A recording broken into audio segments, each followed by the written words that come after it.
నమస్తే మిత్రులారా. ఈరోజు మీ ముందుకు పెద్దగా వార్తాపత్రికల్లో కానీ, ఈ ప్రజా బాహుళ్యంలో బాగా ప్రచారంలో ఉన్నటువంటి పేరెన్నికగనిన మీడియా సంస్థలు కానీ గుర్తించినటువంటి ఒక ప్రధానమైన విషయాన్ని మీ ముందుకు తీసుకురాదలుచుకున్నా. అదేంటంటే ప్రతి సంవత్సరము వరల్డ్ ఎకనామిక్ ఫోరం అనేటువంటి ఈ ప్రపంచ ఆర్గనైజేషను ప్రతి సంవత్సరము ఒక ప్రధానమైన అంశం మీద ఒక శాస్త్రీయమైన అధ్యయనం చేసి ప్రపంచంలో ఉన్నటువంటి దాదాపు అన్ని దేశాలు ప్రధానంగా ఒక 130, 140, 150 దేశాలను ప్రతి సంవత్సరము అధ్యయనం చేసి ఒక ప్రధానమైన అంశం ఆ అంశం ఏంటంటే ఈ ఆధునిక ప్రపంచంలో ఏ ఏ దేశాలు స్త్రీ పురుషుల మధ్య ఆర్థికంగా, సాంఘికంగా, రాజకీయంగా ఉన్నటువంటి వ్యత్యాసాలను తగ్గించడంలో ఏ ఏ దేశాలు ఎంత మేరకు పురోగతి సాధించాయి అనే విషయం మీద చాలా విస్తృతమైనటువంటి అధ్యయనం చేసి ఒక రిపోర్ట్ని ఇస్తాయి. అట్లా 2025 సంవత్సరానికి గాను అంటే 2024 వరకు 2024 సంవత్సరం సంబంధించినటువంటి గణాంకాల వివరాలను ఈ మధ్యనే గత 2 రోజుల క్రితము ఈ వరల్డ్ ఎకనామిక్ ఫోరం ఆధ్వర్యంలో జరిగినటువంటి ఒక అధ్యయన ఫలితాలు బయటకు వచ్చినాయి. దాంట్లో ప్రపంచ లింగ వ్యత్యాస వేదిక 2024 అనే దాని పేరు మీద ఆ వివరాలు ప్రకటించడం జరిగింది. ఈ ఈ వివరాల ప్రకారం చూస్తే మొత్తంగా వాళ్ళు ఆ సంస్థ 2 ప్రధానమైనటువంటి అంశాలను ప్రామాణికంగా పరిగణలోకి తీసుకున్నది. ఒకటి ఏంటంటే అది రాజకీయ సాధికారత అంటారు, అంటే political empowerment of the women. రెండో అంశము ఆర్థిక భాగస్వామ్యం, అంటే the participatory share, the economic రంగంలో స్త్రీల యొక్క భాగస్వామ్యం ఎలా ఉంది, ఉమెన్ షేర్ ఇన్ ఎకనామిక్ వ్యవస్థ. ఈ రెండింటిని ప్రధానంగా ఒక గీట్రాయిగా పెట్టుకొని ఈ వరల్డ్ ఎకనామిక్ ఫోరము ఒక అధ్యయనం చేసింది. ఈ రెండింటితో పాటు మిగతా సామాజిక సాంస్కృతిక పురోగతిని కూడా అనుబంధంగా చేర్చడం జరిగింది. వాళ్ళు ఈ సంవత్సరం అంటే 2024 సంవత్సరం గాను 148 ఈ సంవత్సరానికి గాను 148 దేశాలను పరిగణలోకి తీసుకోవడం జరిగింది. ఈ 148 మొత్తం దేశాలలో మన దేశం, మన భారతదేశం 131 స్థానాన్ని పొందింది. నేను ఎందుకు ఈ వీడియో చేయదలుచుకున్నాను అని అంటే, ఇవాళ ప్రపంచవ్యాప్తంగా జనసంఖ్యలో చూస్తే చైనాను దాటి మొట్టమొదటి స్థానాన్ని ఆక్రమించుకున్నటువంటి దేశం. అట్లాగే పరిణామాత్మకంగా చూస్తే ఒక 4 ప్రధానమైనటువంటి ప్రపంచ యూరోపియన్ దేశాల తర్వాత 5వ స్థానాన్ని ఆర్థిక వ్యవస్థలో ఆక్రమించుకున్నటువంటి దేశం. ఇంకొక 10, 15, 20 సంవత్సరాలలో ఈ 5వ స్థానంలో నుంచి 3వ స్థానానికి కూడా పోవడానికి అవకాశం మెండుగా ఉన్నటువంటి దేశం భారతదేశం. ఆర్థిక రంగంలో ఒక రకంగా పెద్ద పురోగతి సాధిస్తున్నట్టు గణాంకాలు చెప్తున్నాయి. అధిక జనాభా సంఖ్య కలిగినటువంటి దేశం, ఆర్థిక రంగంలో గతంతో పోల్చుకుంటే పరిణామాత్మకంగా చూసుకున్నప్పుడు, గుణాత్మకంగా కాదు, మొత్తంగా జీడిపి కనుక చూసుకున్నట్టయితే ప్రపంచ దేశాలు అమెరికా, ఇంగ్లాండ్, ఫ్రాన్స్, జపాన్ లాంటి దేశాలతో పోటీపడి ప్రపంచ ఆర్థిక విపణిలో ముందుకు దూసుకెళ్ళిపోతున్న దేశంగా మన దేశం నిలబడింది. ఇంత గొప్ప పురోగతి సాధిస్తున్నటువంటి ఆర్థిక కోణంలో మరెందుకు భారతదేశము 131 స్థానాన్ని మాత్రము పొందగలిగింది? విచిత్రం ఏంటంటే, గత సంవత్సరం అంటే 2023లో వాస్తవానికి కొంత 2023లో 129వ స్థానాన్ని కలిగి ఉండే, ఇప్పుడు 131 స్థానానికి పోయింది. అంటే ఒక రకంగా ఇంకా ఈ స్త్రీలకు ఆర్థిక సమానత్వాన్ని లేదా రాజకీయ సమానత్వాన్ని కల్పించడంలో దేశము పురోగతి వైపు కాకుండా తిరోగతి వైపే ప్రయాణం చేస్తుందనేది ఈ యొక్క నివేదిక ద్వారా మనకు తెలుస్తుంది. మరి అట్లాగే వేరే దేశాల యొక్క వాళ్ళ పరిస్థితిని కూడా గమనిస్తే చాలా విచిత్రంగా, చాలా ఆశ్చర్యకరమైన విషయం ఏంటంటే బంగ్లాదేశ్, మన పక్కనే ఉన్న బంగ్లాదేశ్, అక్కడ ఈ మధ్య కాలంలో చాలా రాజకీయ అనిశ్చితి కూడా ఏర్పడ్డది. అయినప్పటికీ ఈ సంవత్సరము గత సంవత్సరంతో పోల్చుకుంటే దాదాపు 75 స్థానాలను తగ్గించుకొని, అంటే దాటి ఇవాళ అది ప్రపంచవ్యాప్తంగా 28వ స్థానంలో ఉంది. ఒక చిన్న దేశం, ఆర్థికంగా, రాజకీయంగా సంక్షోభంలో ఉన్నటువంటి దేశం, స్త్రీలకు, మహిళలకు రాజ్యాధికారంలో భాగస్వామ్యం కల్పించడంలో కావచ్చు, ఆర్థిక రంగంలో సమూలమైనటువంటి మార్పులు తీసుకొచ్చుకొని, వాళ్ళ భాగస్వామ్యాన్ని ఒక మౌలికంగా వాళ్ళ భాగస్వామ్యాన్ని కల్పిస్తున్నటువంటి దేశంగా 28వ స్థానంలో అంటే 131 స్థానం ఎక్కడ, 148 దేశాలలో 28దో దేశంగా అది ఉండడం అనేది నిజంగా ఇవాళ అందరం ఆలోచించవలసినటువంటిది. ఇంకా చిట్ట చివరికి మొత్తం 148 దేశాలలో పాకిస్తాన్‌ది చిట్ట చివరి స్థానం. అంటే పాకిస్తాన్‌తో మనం పోల్చుకుంటే కొంత మెరుగ్గా ఉన్నాం. అంటే కింది స్థాయి నుంచి గనక మన స్థానం ఎక్కడున్నామంటే 17వ స్థానంలో ఉన్నాం. కాబట్టి భారతదేశంలో ఉన్నటువంటి బుద్ధిజీవులు, రాజకీయ నాయకులు, పౌర సమాజము, ముఖ్యంగా పురుష సమాజము ఆలోచించవలసినటువంటి ప్రశ్న. ఇది దీనికి గల కారణాలేమిటి మరి? ఇంకొక మాట చెప్పాలి.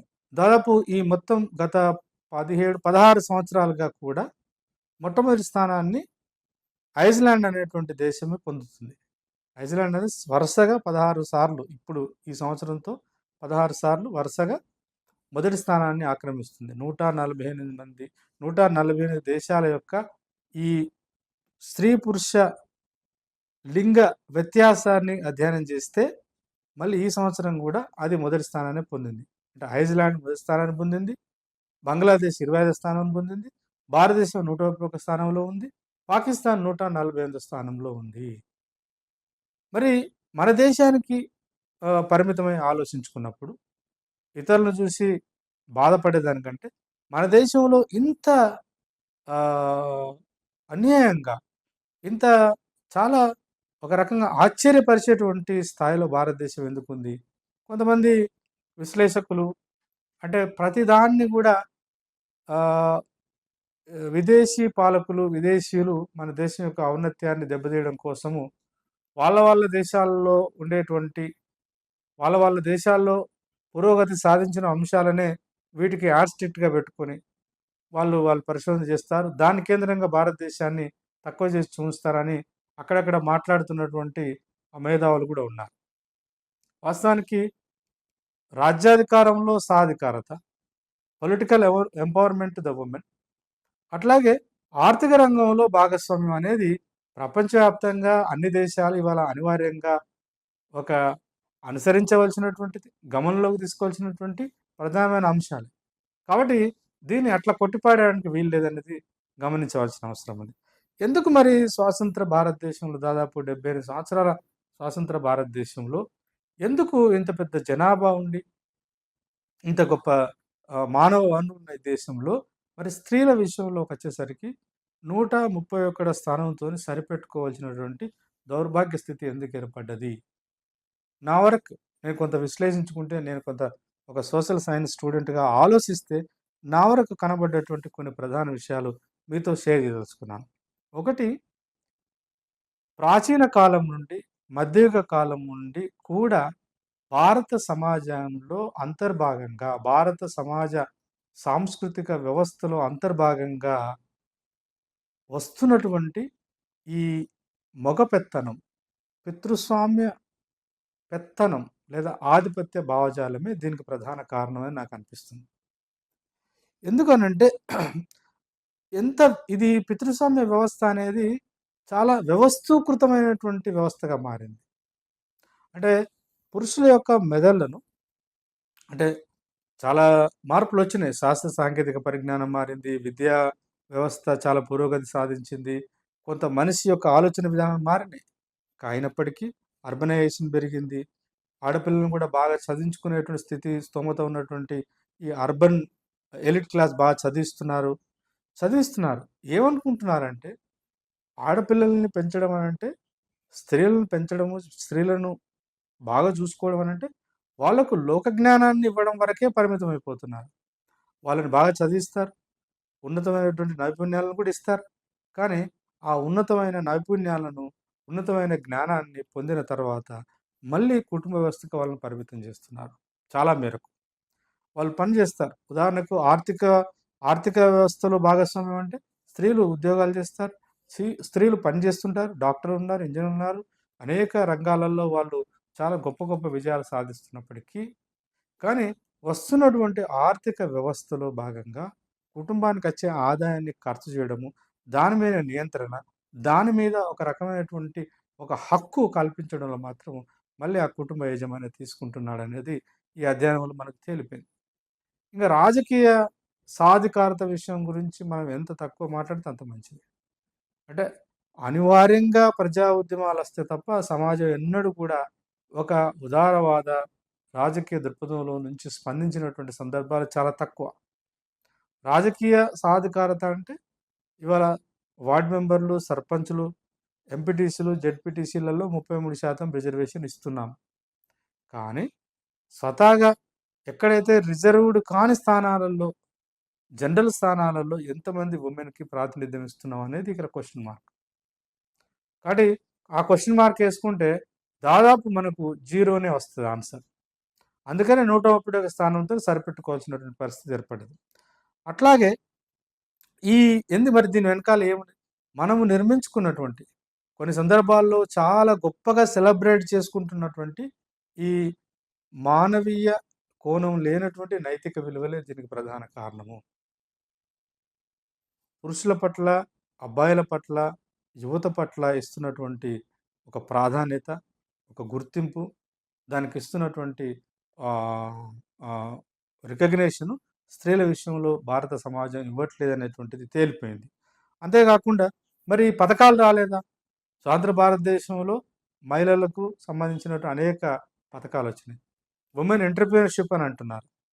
ఇవాళ గ్లోబలైజేషను, లిబరలైజేషను, ప్రైవేటైజేషన్ వచ్చిన తర్వాత అంటే ఎంటర్‌ప్రెన్యూర్‌షిప్‌లో కూడా వుమెన్ ఎంటర్‌ప్రెన్యూర్‌షిప్ అంటున్నారు. ఆ వుమెన్‌లలో మళ్ళీ ఆదివాసీ, దళిత మహిళలను ప్రత్యేకంగా ఎంకరేజ్ చేస్తున్నాం అంటున్నారు. మహిళా సంఘాలున్నాయంటారు. కోట్ల రూపాయల డబ్బులు మహిళా సంఘాల దగ్గరున్నాయంటున్నారు. పొదుపు సంఘాలున్నాయంటున్నారు. ప్రపంచంలో ఏ దేశంలో ప్రయోగం చేయనటువంటిది ఈ దేశంలో చేసినామని అంటున్నారు. మరి ఆర్థిక వెసులుబాటులో, ఆర్థిక రంగంలో మహిళల యొక్క భాగస్వామ్యం చూస్తే ప్రపంచ దేశాలతో పోల్చుకుంటే కింది నుంచి 17 స్థానంలో ఉంది భారతదేశం. మరి ఈ మహిళా సంఘాలు, పొదుపు సంఘాలు నిజంగా పని విధానంలో మహిళలకు రావాల్సినటువంటి గౌరవాన్ని, గుర్తింపును, ఆత్మగౌరవాన్ని ప్రదర్శించలేకపోతున్నాయని గదా ఈ అధ్యయనంలో తేలింది. అట్లాగే చదువు విషయంలో కావచ్చు, ఉద్యోగాల విషయంలో కావచ్చు, వీటిలో గూడా వాళ్ళు కొంత మేరకు రాణించినప్పటికీ, వుమెన్ రిజర్వేషన్స్ ఉన్నాయి కాబట్టి, ఆ మేరకు ఆ రంగంలో వాళ్ళు స్థిరపడుతున్నప్పటికీ, సంపాదించినటువంటి మళ్ళీ ఆర్థిక సంపదను వినియోగించడంలో, నిర్ణయాధికారంలో స్త్రీల భాగస్వామ్యం చాలా, చాలా, చాలా మీగరుగా ఉంది అనేది అర్థమవుతుంది. కాబట్టి ఇప్పటికైనా భారతదేశంలో ఉన్నటువంటి పౌర సమాజము, పాలకులు, చట్టాలు చేసేటువంటి నాయకులు, చట్టాలను ఇంప్లిమెంట్ చేసేటువంటి కార్యనిర్వాహక వ్యవస్థ, మొత్తంగా పౌర సమాజం, మరీ ముఖ్యంగా పురుష సమాజము ఇవాళ కొంత మారవలసిన అవసరం ఉంది. ఒక రకంగా కొంత సిగ్గుతో తల వంచుకోవాల్సినటువంటి అవసరం ఉంది. ఈ సిగ్గుతో వాస్తవ విషయాలను గుర్తించి రేపు రాబోయే కాలంలో కనీసం ఒక బంగ్లాదేశ్‌నన్నా ఆదర్శంగా తీసుకొని, ఒకే సంవత్సరంలో 78 స్థానాలను కిందికి కుదించగలిగిందది. అంటే తన యొక్క ప్రాతినిధ్యాన్ని, తన యొక్క పరిపాలన వ్యవస్థలో అట్లాంటి మౌలికమైన మార్పులు తీసుకొచ్చి అది 25 స్థానాన్ని పొందితే 129 స్థానం ఉన్న భారతదేశము 131 స్థానానికి ఎగబాకింది. కాబట్టి రేపు రాబోయే కాలంలోనైనా ఈ లింగ వివక్షతను తగ్గించడం కోసం, స్త్రీ పురుషుల మధ్య లింగ వ్యత్యాసాలను తగ్గించడం కోసము, తగ్గించి స్త్రీలను ఆర్థిక రంగంలో, రాజకీయ రంగంలో, సామాజిక, సాంస్కృతిక రంగంలో ముందుకు తీసుకుపోయేటువంటి ప్రణాళికలు మనసా వాచా కర్మన మనం రూపొందించి వాటిని ఇంప్లిమెంట్ చేయాలి తప్ప, కేవలము పేర్ల కోసం, ప్రచారం కోసం, ప్రచార ఆర్భాటాల కోసం గొప్ప గొప్ప స్లోగన్స్ ఇవ్వడం ద్వారా ప్రయోజనం లేదు. గతంలో పాలకులు అనేక స్లోగన్స్ ఇచ్చినారు. అసలు ఒక మంత్రిత్వ శాఖనే ఉంది ఈ దేశంలో. స్త్రీ శిశు సంక్షేమ శాఖ మంత్రి. రాష్ట్రంలో ఉంటారు, దేశంలో ఉంటారు. కానీ ఎక్కడైనా ప్రపంచ స్థాయిలో ఒక కంపారిటివ్ అనాలిసిస్ చేసినప్పుడు మనం చాలా కింది స్థాయిలో ఉంటున్నాం.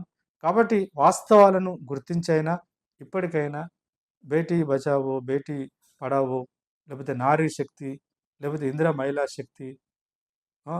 కోటి మంది మహిళలను, కోటి మంది మహిళలను లక్షాధికారిని చేస్తా అని గతంలో కేసీఆర్ గారన్నారు. ఇవాళ రేవంత్ రెడ్డి గారు కూడా అంటున్నారు. గౌరవ ప్రధానమంత్రి గారైతే దాదాపు నెలకోసారి, 15 రోజులకోసారి మహిళలతోని, మహిళా ఎంటర్‌ప్రెన్యూర్స్‌తోని వారు సంభాషిస్తుంటారు ఆన్‌లైన్‌లో. మరి ఇన్ని ప్రయోగాలు, ఇంత ప్రయత్నాలు చేస్తున్నా గూడా ప్రపంచవ్యాప్తంగా ఈ స్త్రీ, పురుషుల లింగ వ్యత్యాస విషయంలో మనం ఎక్కడున్నామంటే చాలా డౌన్‌లో ఉన్నాము. కాబట్టి ఇట్లాంటి స్త్రీ, పురుషుల మధ్య వాస్తవానికి ఆచరణలో చూసుకుంటే ఆడపిల్ల తల్లి గర్భంలో ఉందంటేనే భ్రూణ హత్యలకు పాల్పడుతున్నది ఈ దేశ ప్రజలు. తర్వాత విద్యా వ్యవస్థలో గూడా నాణ్యమైన విద్యను అందించడానికి చాలామంది తల్లిదండ్రులు ఆఫ్‌కోర్స్ ఆర్థికంగా ఉండకపోవచ్చు. ఆ ఉన్న ఆర్థిక వెసులుబాటులో భాగంగా అబ్బాయిలకే ప్రాధాన్యత ఇస్తున్నారు తప్ప, అమ్మాయిలకు ప్రాధాన్యత ఇవ్వట్లేదు చాలామంది. తర్వాత ఎంతో కొంత కష్టపడి చదువుకొని జ్ఞానవంతులై, బుద్ధిమంతులై, స్కిల్‌ఫుల్‌గా నైపుణ్యాలు నేర్చుకుంటే, మళ్ళీ వివాహానంతరం కూడా సమాజంలో భర్త రూపంలో మళ్ళీ అక్కడ గూడా నియంత్రణ ఉంటుంది.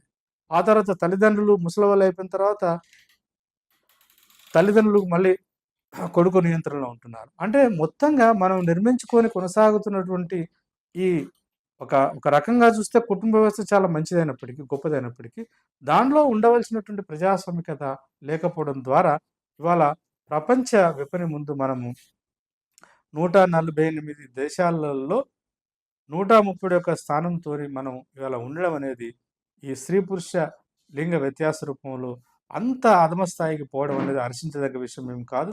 కాబట్టి ఇప్పటికైనా ప్రజలు, యువత, పౌర సమాజము, పాలకులు దీని మీద సీరియస్‌గా ఆలోచించవలసిన అవసరం ఉంది. దీని పరిష్కార మార్గాలు కూడా ఎతుక్కోవాల్సిన అవసరం ఉంది. రాబోయే కాలంలో అతి తక్కువ కాలంలోనే ఒక దీన్ని ఒక ప్రధానమైన అంశంగా స్వీకరించి స్త్రీలను రాజకీయ రంగంలో కావచ్చు, ఆర్థిక రంగంలో కావచ్చు, వాళ్ళకి ఇవ్వాల్సినటువంటి స్థానాన్ని ఇవ్వడానికి ప్రయత్నం చేయాలి. అమర్త్య సేన్ లాంటి వాళ్ళు ఒక మాట అంటాడు. అమర్త్య సేన్ ఏమంటాడంటే, కేపబిలిటీస్ పుట్టినటువంటి ప్రతి బిడ్డకు స్త్రీ అయినా, పురుషులైనా వాళ్ళ యొక్క సామర్థ్యాలను పెంచేటువంటి ప్రణాళికలు, సంక్షేమ ప్రణాళికలు ఉండాలని చెప్పేసి అన్నారు. సోషల్ జస్టిస్‌కు అమర్త్య సేన్ ఇచ్చింది ఏమిటి నిర్వచనం? సమానత్వం కాదు. కేపబిలిటీస్‌ని పెంచడమే సోషల్ జస్టిస్ అంటాడాయన. ఇంకొక మాట చెప్పాలి. డాక్టర్ బాబాసాహెబ్ అంబేద్కర్ ఒక దేశం యొక్క పురోగతిని, ఆ దేశంలో మహిళలు సాధించినటువంటి పురోగతిని దానికి కొలమానం అని అన్నాడు. మరి అటు డాక్టర్ అంబేద్కర్ గాని, ఇటు అమర్త్య సేన్ లాంటి వాళ్ళు ఇద్దరూ కోరుకునేది ఏంటంటే, ఏ దేశమైనా నిజంగా వాస్తవికంగా శాస్త్ర, సాంకేతిక, రాజకీయ, ఆర్థిక రంగంలో ముందుకు పోవాలనంటే తప్పకుండా స్త్రీల యొక్క వ్యక్తిగత జీవితాలు గూడా అదే స్థాయిలో పురోగతి చెందాలి అని చెప్పేసి వాళ్ళు చెప్పడం జరిగింది. ఇప్పటికైనా గమనిద్దాం, గ్రహిద్దాం. ఈ స్త్రీ పురుష లింగ వ్యత్యాసాలను సాధ్యమైనంత వరకు తగ్గించి రాబోయేటువంటి ఒక 10 సంవత్సరాల కాలంలో ప్రపంచవ్యాప్తంగా ఉన్నటువంటి అన్ని దేశాలతో పోల్చుకుంటే మనదే ముందుండేటువంటి ప్రణాళికలు రచించి వాటిని అమలుపరచడానికి ప్రభుత్వాలు కృషి చేయాలి. పౌర సమాజం కూడా దానికి సహకరించాలని చెప్పి కోరుతూ సెలవు.